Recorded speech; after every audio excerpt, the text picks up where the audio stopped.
महाराष्ट्र राज्याचे माजी मंत्री रोहिदास पाटील यांच्या प्रथम स्मृती दिनानिमित्त धुळे शहरातील SSVPS मैदानावर त्यांना अभिवादन करण्यासाठी या ठिकाणी आपण पाहत आहात। या ठिकाणी मुख्यमंत्री देवेंद्र फडणवीस हे धुळ्यात येत आहेत।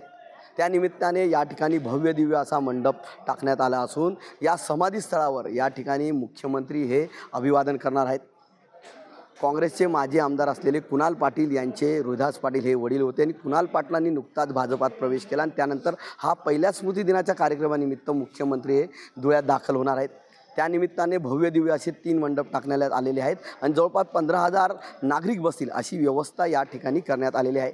त्यानिमित्तानाची ही अंतिम तयारी सुरू आहे। विशेष म्हणजे एकीकडे महाराष्ट्रामध्ये झालेल्या मुसळधार पावसामुळे मोठ्या प्रमाणात शेतकऱ्यांचं नुकसान झालेलं आहे आणि ज्या ठिकाणी मंत्री असतील, मुख्यमंत्री असतील किंवा उपमुख्यमंत्री असतील हे ज्या ठिकाणी जात आहेत त्या ठिकाणी विरोध होताना दिसत आहे। त्यानिमित्ताने देखील मोठ्या प्रमाणात या ठिकाणी पोलिसांनी दक्षता म्हणून मोठा बंदोबस्त देखील लावण्यात आलेला आहे। मुख्यमंत्री हे पहिल्यांदा या धुळ्यात येत आहेत आणि धुळ्यात देखील मोठ्या प्रमाणात शेतकऱ्यांचं नुकसान झालेलं आहे। त्यामुळे या ठिकाणी शेतकऱ्यांप्रती मुख्यमंत्री काय भूमिका घेतात, नेमकं शेतकऱ्यांबद्दल काय घोषणा करतात हे देखील पाहणं महत्त्वाचं ठरणार आहे।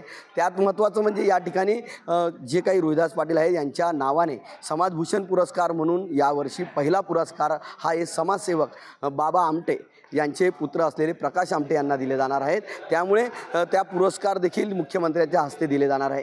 त्यानंतर मुख्यमंत्री नेमके काय बोलतात याकडे देखील संपूर्ण धुळ्याचं लक्ष लागून राहिलं आहे। मनीष मासोळे, TV9 मराठी, धुळे।